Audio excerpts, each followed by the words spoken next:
President Zelensky, welcome back to Meet the Press. Thank you so much. Thank you for being here. It is an honor to have you. Ukraine is approaching the third anniversary of Russia's invasion into your country. My condolences to you for all of the lives that have been lost. You are here at the Munich Security Conference, and just a short time ago, you spoke with the Secretary of State and the Vice President about the state of the war. Was that a productive meeting? What came of it? I think it was good conversation, good meeting. The first one, it's really, be honest, I don't believe that a lot of leaders during the first meeting have very constructive and very decisive meeting. No, it's about, about relations, how to feel each other and to begin to make some really productive, steps to do something very important. In this case, for Ukraine, for our security, for our people, and for both nations. I'm sure, maybe not everybody in the United States or in Europe sure that a lot of things depends on security in Ukraine, in the world. I'm sure that Putin doesn't want to stop, and he wants to go further and further. So I'm sorry that I'm jumping. Yes, but I wanted to say that I think that the meeting was good. We have to understand each other, that also the Secretary Rubio was, and the special envoy Kellogg, the General Kellogg, he will come on 20th to Ukraine, and we make this decision. I think he was surprised, but I said to him that if he will come, we will go to the front. I said to him, yes, maybe it's too dangerous, I don't know, but if you really have to understand the new administration, they really have to understand what's going on the battlefield, not from, information, only from information field and from media, to see what's going on. We are going to delve into your views on President Putin, but to follow up on what you said, from this meeting, did you gain any clarity? What is the Trump administration's peace plan? Do they have one? First of all, I think no, they don't have a real plan because they can't have it without us. I think so. Maybe then there are some ideas, and I heard some ideas about the economy, how to secure economy, how to invest. We spoke mostly about it with the Vice President. I think security guarantees totally the question of the President. With all respect to Vice President, but it's about more to President because he is the President of the United States and he is the leader of NATO, and it's been the leader of security allies. So, but economy, it's a big part of security. We need it very much. We need a real contract if both sides are happy, because our people have to be happy. Yes, otherwise we can't, just pressure on society. So I hope that we will prepare the economy and we prepare the contract, the document where business of the United States will invest, where we can be partners, but we have to make some steps further. And the lawyers have to work more for this document. Let me ask you about something that President Trump said this week. He did not say yes when he was asked if he sees Ukraine as an equal member in the peace process. He did say later that Ukraine would have a seat at the table. Have you been given any assurances that Ukraine will have an equal seat at the negotiating table?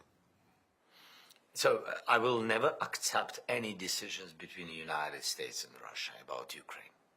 Never. And our people, never. And our adults and children and everybody. It can't be so. This is the war in Ukraine against us, and it's our human losses. And we are thankful for all the support, unity between USA, in USA, around Ukraine support, bipartisan unity, bipartisan support. We're thankful for all of this, but there is no any leader in the world who can really make a deal with Putin without us, about us. Of course, the United States can have a lot of decisions, economical, partnership, and etc. We are not happy with it, but they can have with Russians. but not about this war without us.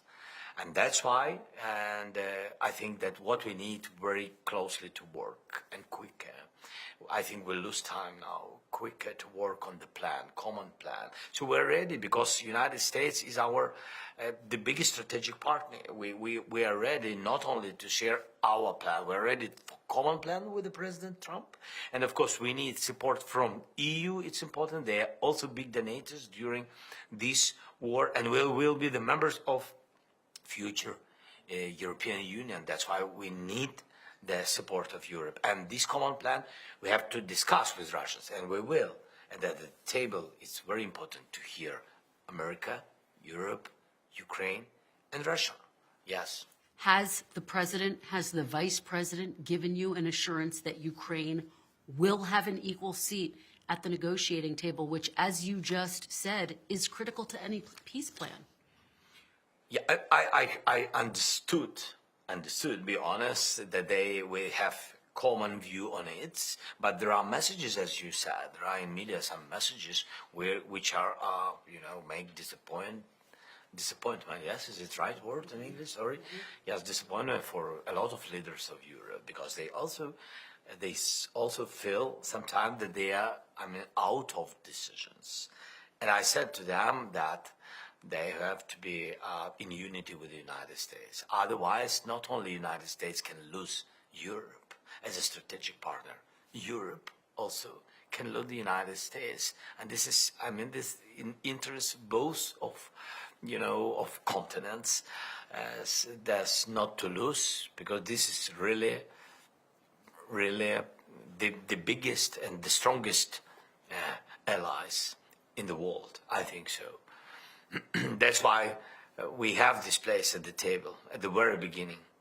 And we are the first who are at this table because the war is in Ukraine. Can you accept any peace deal that is cut without Ukraine? No. And do you feel like you have a seat at the table right now? I not only count on it, I'm sure that we have to be there, otherwise it's not acceptable. But if there is a decision without us, and Putin will go out from all our land, we will be in NATO, and Putin will be in the prison, so President Trump can do it without us. Let me ask you about your phone call with President Trump. Earlier this week, it came on the heels of his call with President Putin. Does Mr. Trump's direct communication with Vladimir Putin before speaking to you unnerve you? No, we spoke about it, by the way, with President Trump. And I said that I know that we had already phone calls, yes, both of us. It's okay that he phoned him. So, of course, I wanted very much that Ukraine is in priority for Trump, not Russia. And I hope that we are more important. Yes, we are not so big as Russia, but I think strategically Ukraine is more important for the United States because we are really partners, allies, and we share common values, and we are really from democratic world. Yes, and that's why I think that for us it's necessary to feel it. And that's why, of course, it's better when President of the United States first speak with President of Ukraine, and then with Russians. For me, it's not for me. It's not only for me. It's for our people. This is the signal. This is the attitude from the United States to Ukraine. But there's no doubt. There's no questions about these phone calls because we had dialogue the same day, and I count on President Trump, and I hope that he will really support us. But if we speak about meetings, so this is not the same with phone calls. Yes, first of all, of course, we need to speak and meet with the President of the United States, and only after that with Russians. Did he invite you to the White House? Did he invite you? He says he's planning to meet President Putin in Saudi Arabia. Did he invite you there? No, he didn't invite me to Saudi Arabia. Did he invite you to the White House? He always said that I'm ready to see you, but this our teams have to work on the date. We also spoke about it. He gave me his phone number. He said, this is my direct number. You have to call me any day you want. And yes, thank you so much. Do you feel like you have President Trump's full support? Do you feel like he's valuing Ukraine as much as you say he may be Russia? I became more pragmatic from the very beginning of this war, and less sensitive to such things. And I believe and trust only in real steps. And I trust President Trump because he is the president of the United States, because your people voted for him, and I respect their choice, and I will work with the President Trump with trust which I have to the United States. But of course I want to have real meeting, productive, without just words, with a concrete steps, and to hear us, to hear President Trump, to make common plan and to share it with allies than with Russians, and stop this war. I think we need it urgently. We have to do it without basic things, with a very concrete steps. So no plans right now to go to the White House? I don't feel, no. I don't know, maybe they have, as I said, about Johnny to... For you, no plans for you to go to the White House right now that you're aware of? I don't have the date. But we spoke about it, that we will have meeting, and our teams will work on it. So I think that now, after Vice President and after General Kellogg will come to Ukraine, I think he will get some more information for President Trump. I think they need this time to have this information, then to work with this information, and then to think, be ready, and then we will meet. Something like this. Is it true that you told President Trump during that phone call that Putin is only pretending to want peace because he is afraid of Mr. Trump? Yes. Yes, I said that he's a liar. And he said, I think that my feeling, he said, that he's ready for peace negotiations. And I said to him, no, he's a liar. He doesn't want any peace. But I think he's really a little bit scared about the President Trump, and I think the president has this chance, and he's strong, and I think that really he can push Putin to peace negotiations. Yes, I think so. He can, but don't trust him. Don't trust Putin. Don't trust just words about ceasefire. I said, because I have very practical things, practical meeting with Putin in 2019. And we made a decision with all our signatures that we made a decision about ceasefire and exchange of prisoners. Yes. And I don't know як сказати, але he destroyed all these decisions and etc. So we don't trust him. If you don't think President Putin really wants peace, are you concerned he's going to drag out this process? And he also, he needs pause. This is good and very bad at the same time. He needs pause because he really now mobilized 45,000 people each month.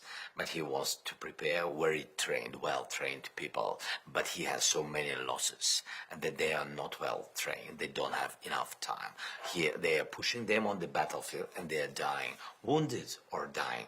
That's why he needs pause. He needs time, ceasefire, without anything, without actions on the battlefield and etc. To have a pause and prepare for invasion.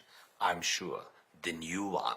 That's why when we speak with the President Trump and with his team, Vice President, and I said that I don't trust. So that's great. God bless. If President Trump will push him, he can. God bless, he will do it. But I need security guarantees. Words are not enough.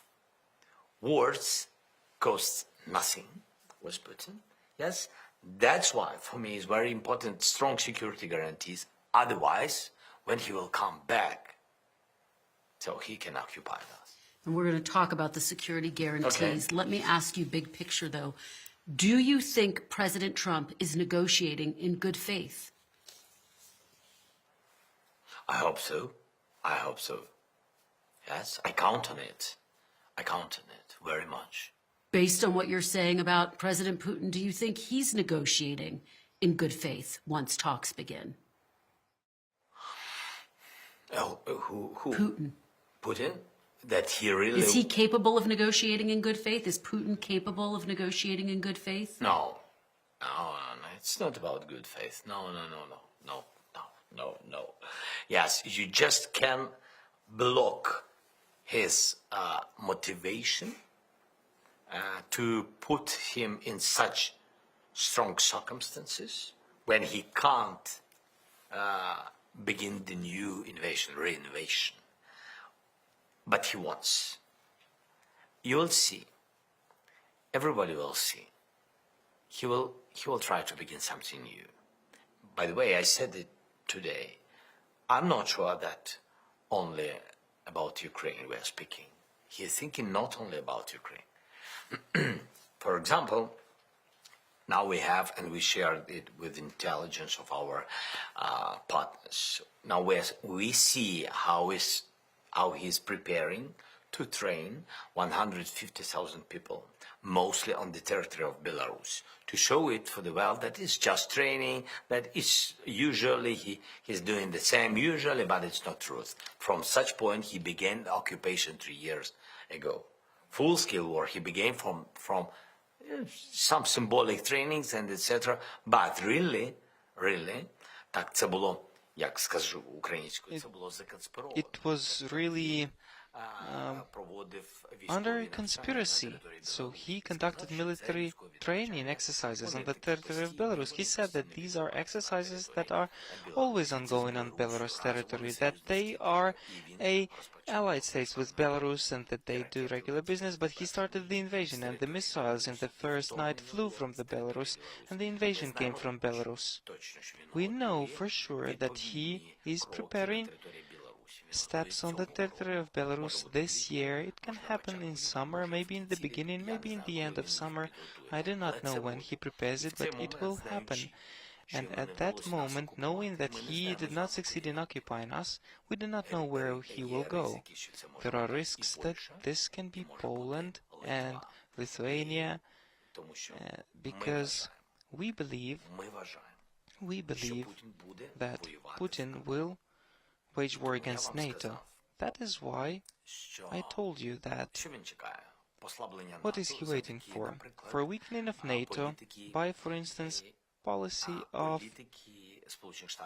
the United States of America. For example, that the United States of America will think to take its military from Europe.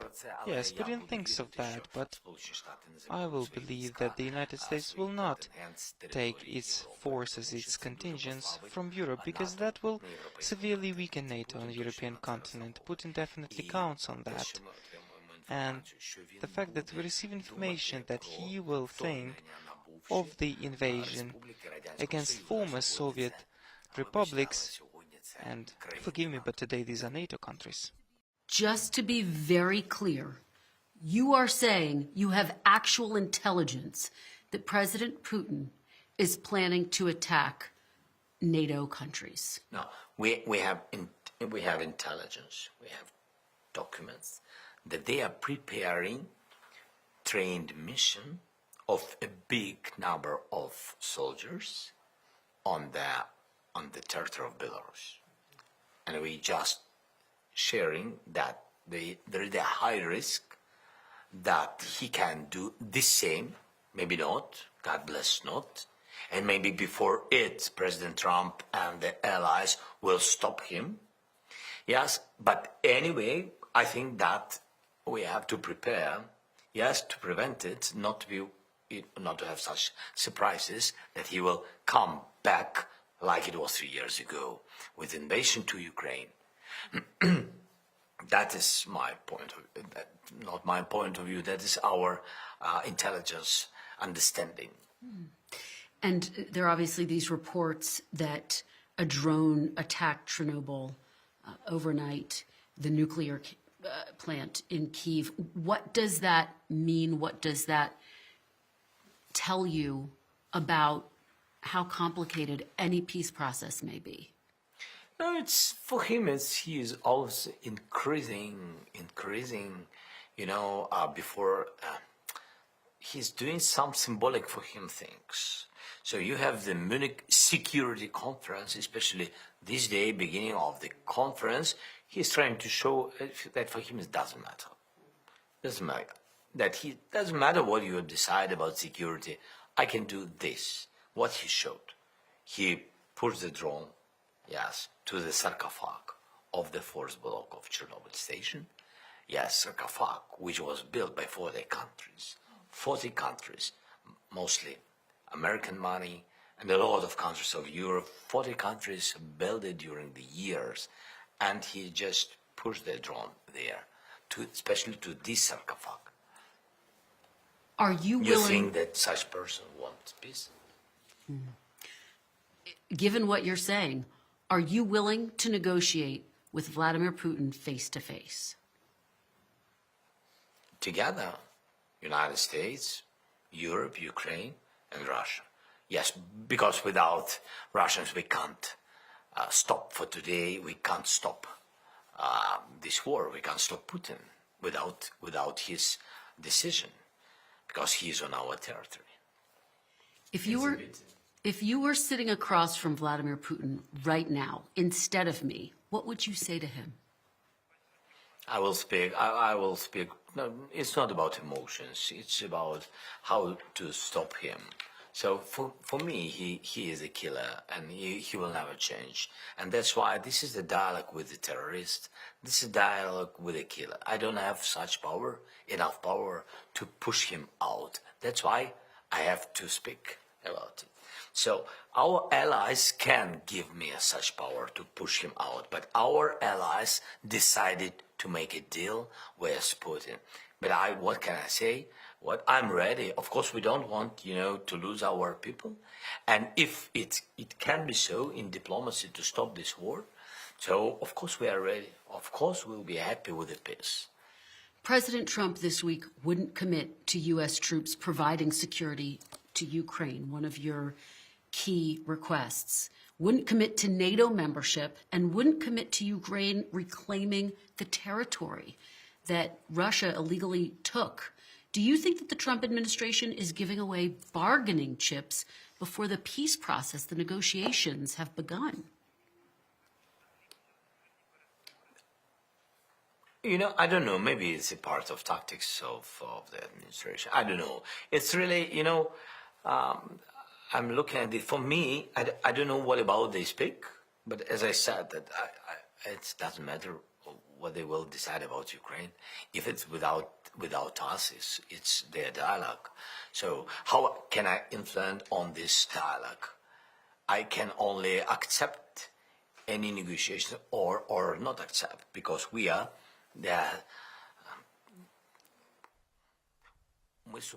We are the actor. We are the participant of this war. Unfortunately, we would gladly be the country who helps the other country that is at war, and the best way would be to not have the war at all. We would want to be the country to prevent others even from starting the war, but we are an actor in this war. We are a victim. Putin attacked us, so without us the war cannot end. And it is not possible to simply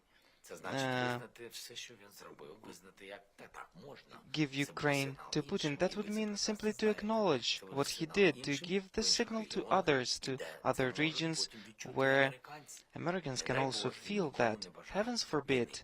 I do not wish war to anybody, but that is a fact. Putin must not only be stopped, but he must feel that this is a huge mistake, if we can use such word, mistake, in terms of the numbers of deaths. What does a good deal look like for you, for Ukraine?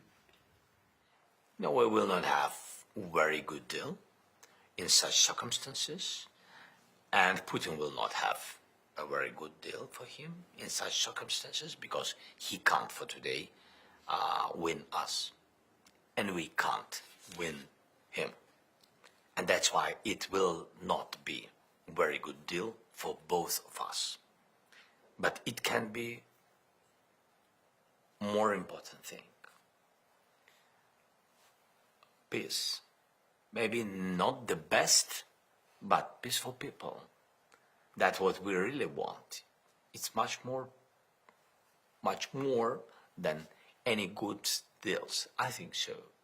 But we can't give all this, good deals just to Putin and play for, just play with how he wants. Yes. And that's why, for me, it's very important the President Trump will be on our side. And I think what is very important, when Putin knows it, this is important, not just play. This is very important to say to him, yes, we have to speak with you. Yes, we have to make deal with you because you are an enemy.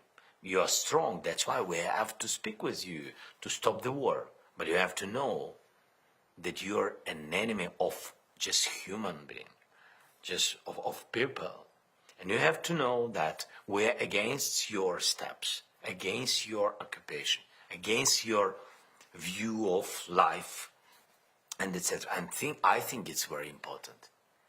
It can't be the secret from the people and etc. People have to understand, the leaders have to understand that nobody can kill, nobody can occupy, nobody can begin any format of wars, of conflicts, and etc.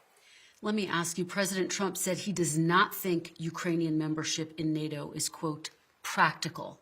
In your view, is NATO membership something that should be determined as a part of this deal?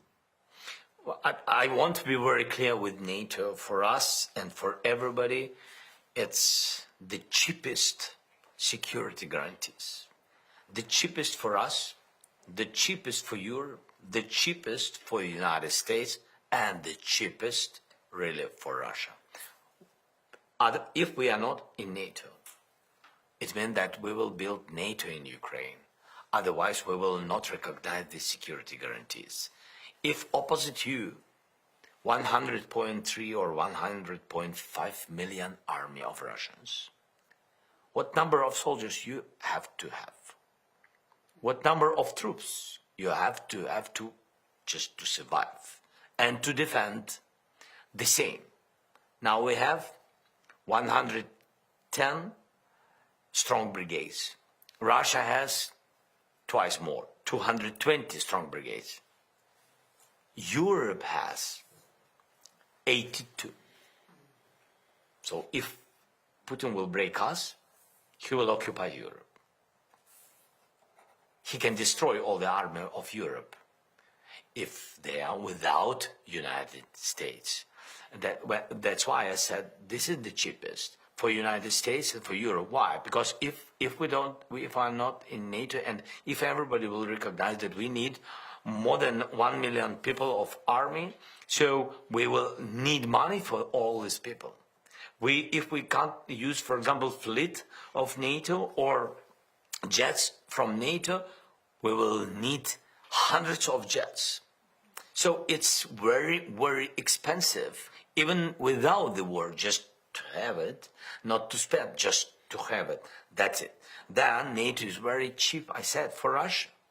Otherwise, if we are not in NATO stopping also us, because, just people who lost their children, and this is painful, and they want accountability, and it's really, and if they will not get, they will find it, they will search it, and I can recognize it, and can, like a father, understand. If Putin took your child and killed by missile your child, and if those people who killed and Putin, if they are not in the prisons, and if they even don't say sorry to all the world, it's not enough. But if they are just feeling that they are winners, what will father will do? They can take the weapon and continue his not normal way, but he will continue his life because he hate Russians. NATO also stopping everybody because this is security, allies, and this is also important. And for Europe that they are secured because there is the big army in NATO, Ukrainian army, together with Europe is comparable with Russia. That's what I said. This is the cheapest way. And so that is one issue, and obviously territory is one of the biggest issues that you've been asked about over and over again. President Trump said on Wednesday that restoring all of the territory seized by Russia since 2014 is unlikely. Are you willing to say here that you are prepared to formally cede some of the sovereign territory of Ukraine to Russia in order to stop the killing? Judicially, we will not recognize. Everybody understands that it's out of constitution to recognize our occupied territory like territory of Russia. We will never do it. It's not about any negotiations. We will never speak about it. Even Crimea, you seem to have acknowledged even that Crimea, we will never recognize it because in years, all things which are Ukrainian will be Ukrainian. Maybe, I don't know when. But yes, we have to return it diplomatically. Yes, we can. If we are in NATO, it's understandable why diplomatically. It's very understandable. And of course, not to lose people. It's a good way, diplomatic way, to find diplomatic way how to get back our land. And that's it. But the people are most important for today. That's why diplomatic way is good. But where we will have security guarantees, where we will stand. And this is the topic of discussion, of course. And that's my next question, because the administration has sent a lot of mixed signals about where it stands when it comes to those security guarantees by the United States and whether U.S. troops will be involved in Ukraine's security after the war. What security guarantees does Ukraine need specifically from the United States? The strong package of missiles, like prevention step, that we will not use it before any invasion. We will not use it. But if they will do it, we will do it quickly. But it has to stand on our territory, not like it was before the full-scale invasion that White House put sanctions after invasion. No. And gave us weapons after invasion. No, they occupied it big territory. If we could have before, they couldn't occupy us. Yes, some territory, but not everything, because we've been without weapons. That's why strong package of missiles and big army. If we're not in NATO, as I said, comparable with Russians. Not sure the same number, but comparable. Not to give them possibility to occupy it. And it's psychologically it's very important because psychologically it's a strong signal that Putin will not go if he understands that oppositely stay the same, comparable, the same number army. This is then we need money for this, so we need investment. But I think this is in the interest of both countries to invest in Ukraine, in different gas. LNG is also important. If Russia knows that gas infrastructure and we make business on LNG, Trump is interested, Americans are in the interest of this, and we are open for this, I think he will not attack by missiles these factories where we are partners with Americans, but I hope not. So these are very important things. Then, Can Ukraine survive? Go ahead. Of course, and European Union is very important because it's a special market for us will be. Russia is not market for us. They are enemies. And Belarus is a part of Russia, really. They control them. So for us, the biggest market is EU. And EU is very interested in our products. So we have to be in the same conditions I mean, money conditions, and with the European Union, we want to be the members. We share the same values, and so we have similar law and etc. So this is the part of economical security guarantees for us to be immediately the member of EU. It's also very important. And what we need. We really don't know how it works. But when Iran attacked Israel, United States, France, UK, and some other guys, and Israel is not the member of NATO, but all these guys, even Jordan with air defense, all these guys began to defend Israeli people, which been under, missiles from Iran. So how it was? Israel is not a NATO member, but why this country? Now it's great that they destroyed Iranian missiles, but they are not in NATO. So it means that they have security guarantees, specific security guarantees from the United States, France, UK, and other allies. I think we need it very much. And quickly, before we move on to the next topic, can Ukraine survive without U.S. military support? Probably it will be very, very, very difficult. And of course, in all the difficult situations, you have a chance, but we will have low chance to survive without support of the United States. I think it's very important, critical. But, I don't want to think about it. Yes, we have to think about it. I don't want to think that we will not be strategic partners. I don't want to think about it because it will make a pressure on morality of Ukrainians, and it will be worse the thing from the very beginning of the war. But we increased our production. That we really can count on our level of defending industry, but it's not enough. Your concern being without U.S. military support, Ukraine would be vulnerable to another attack by Russia in another few years. Is that your concern? Yes, I think this can be. This is really what he wants. He wants pause, prepare, trained, take off some sanctions. Because of ceasefire and etc., and because of all this, how to say it? Okay, forgot the word. Yeah, штучні.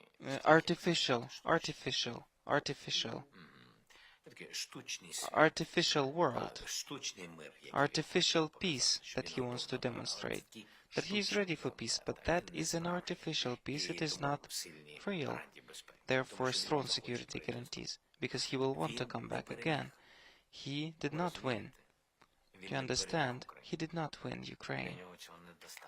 It is insufficient for him. Let me ask you about this deal that has been discussed. President Trump has discussed it about mining Ukraine's rare earth minerals. Just so everyone understands, those are minerals that are used to make things like cell phones, electric cars. That would be, President Trump says, to pay back some of what the United States has already given to Ukraine. What is the status of that deal, President Zelensky?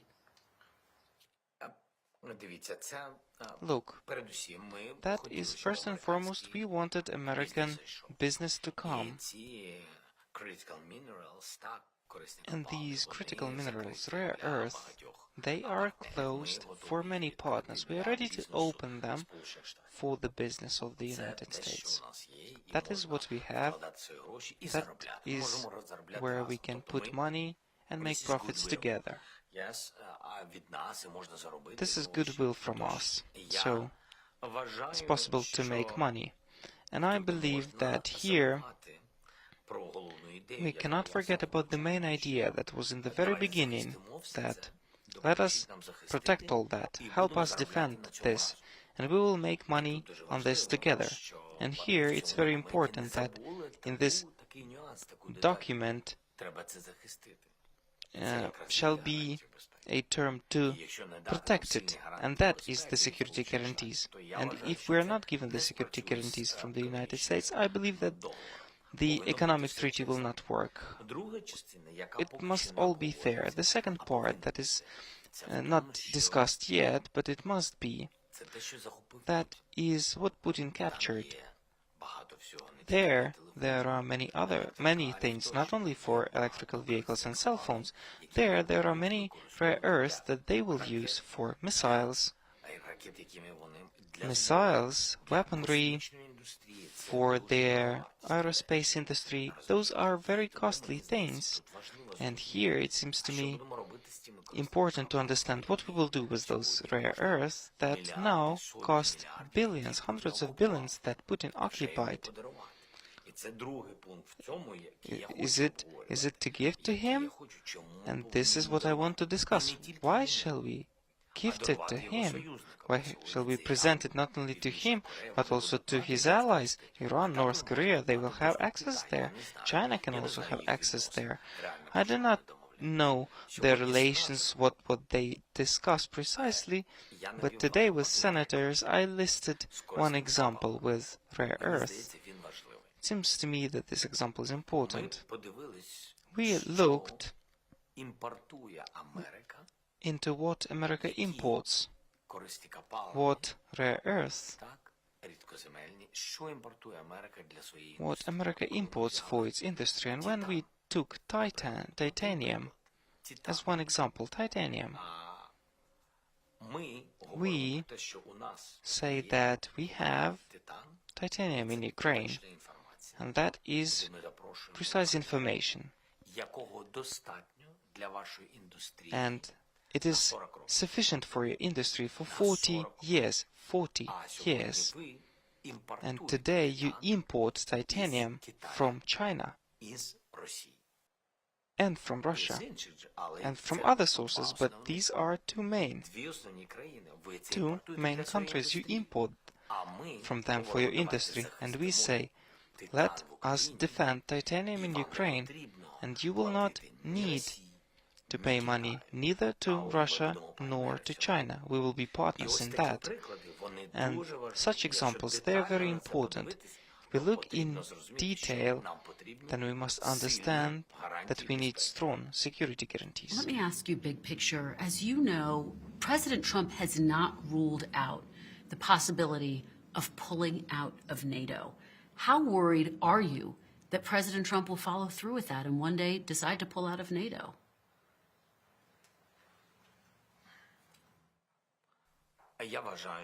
I believe that this will help Putin. Really. I said honestly, today I told Mr. Vice President Vance, I believe that Article 5 is the United States. That is it. Fifth, Article 5, NATO Article 5, that is the United States.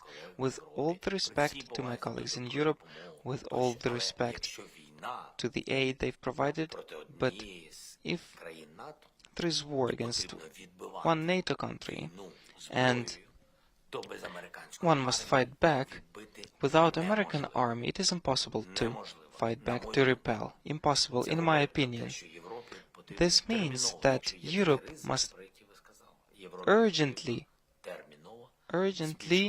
if there are such risks, increase everything, militarize itself, spend huge amounts of money. Let me ask you if it's possible for you to say some of that in English, because it's very powerful, what you're saying. It's very important.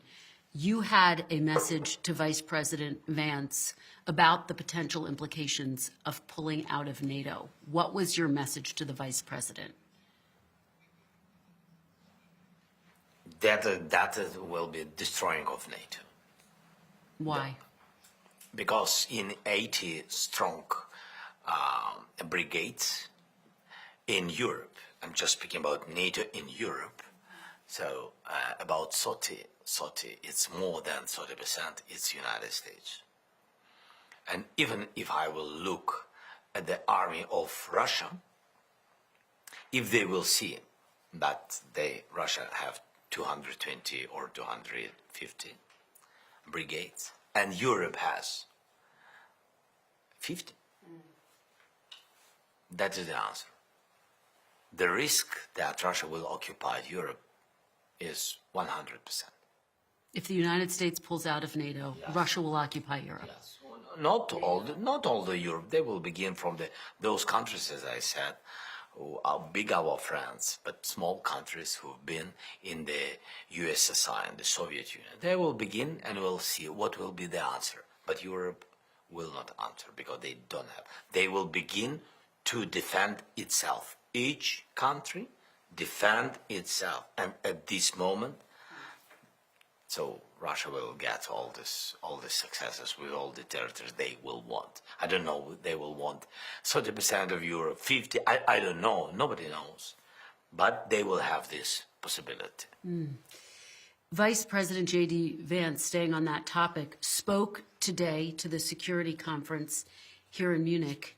He didn't mention Ukraine during his speech. He also said that he was not worried about the threat to Europe from Russia or China. He said the biggest threat is, quote, from within Europe. What did you make of his speech? What was your reaction? I didn't hear his speech. I think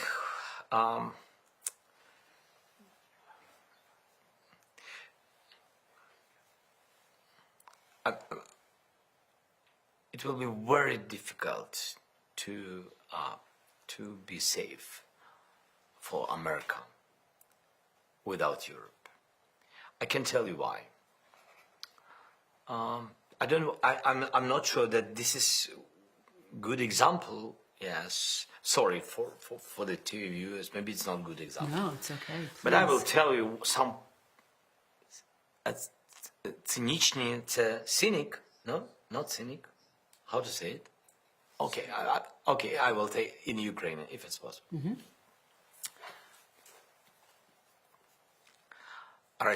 Russia is waging war against Ukraine on the territory of Ukraine.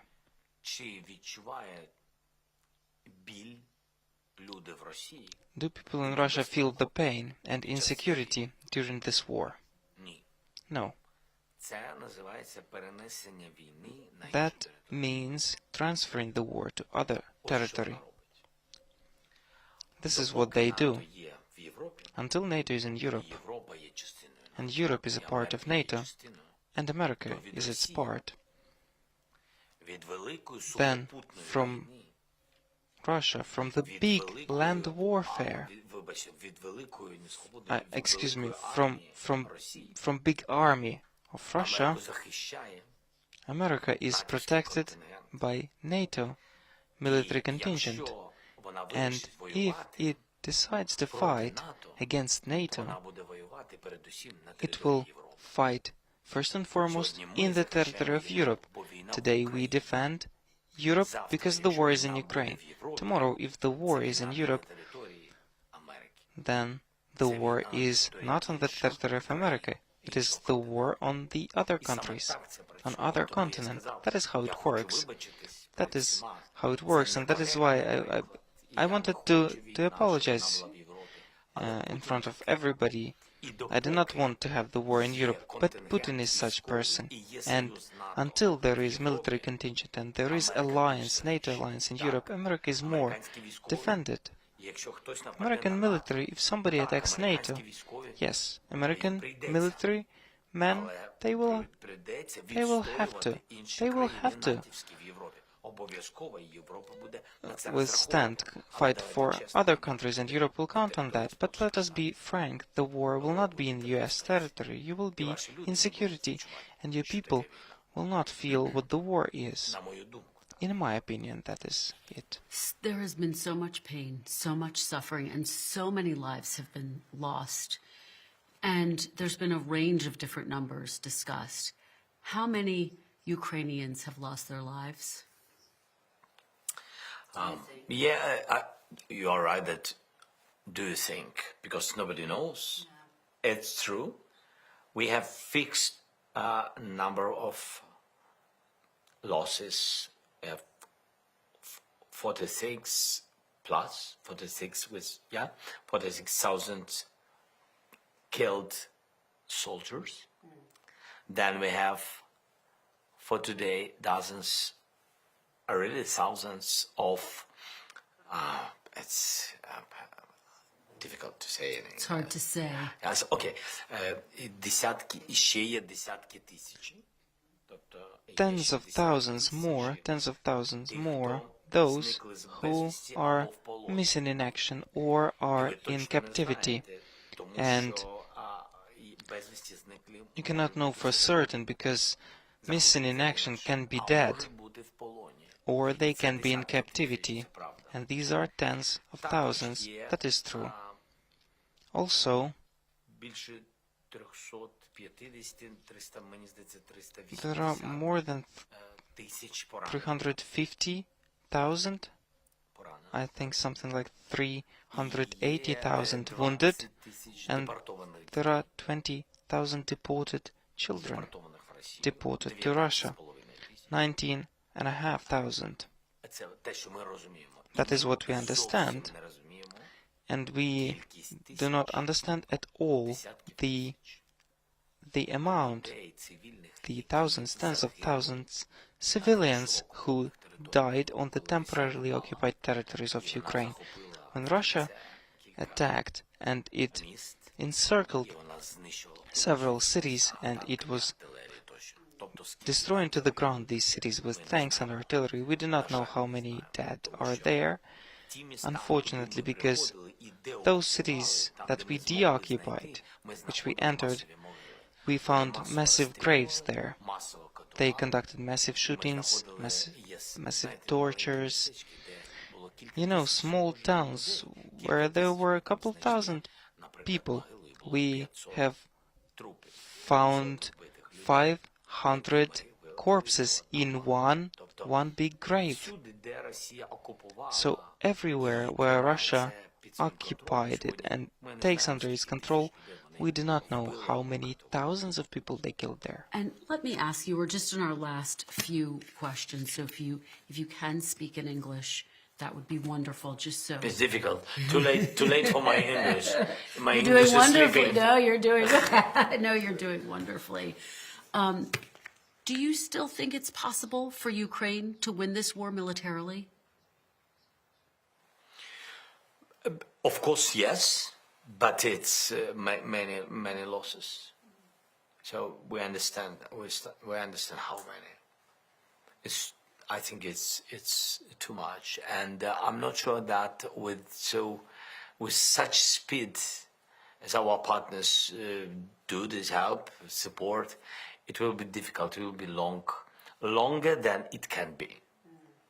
Yes, there are some. It can be, tactical victory, but for these partners have to be ready to give us very specific weapon. But I think that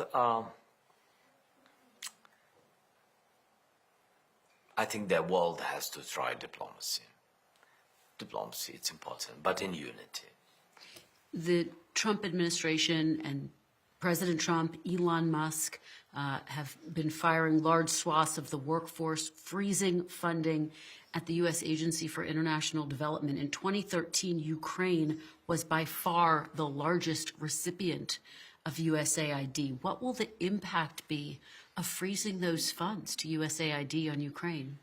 Well, we didn't get a lot to the budget, that only such programs which we can control, which we see what directly came to the budget. Some programs for medicine, helping veterans, or energy. Veterans and energy is very important. We will find possibility how to close this gap, financial gap. Yes, especially energy is painful because during the war, under attacks, But of course, I said that I will find, and I think I will have success with the veterans. I can't throw them just because they're veterans, and we will try to do it, to do our best.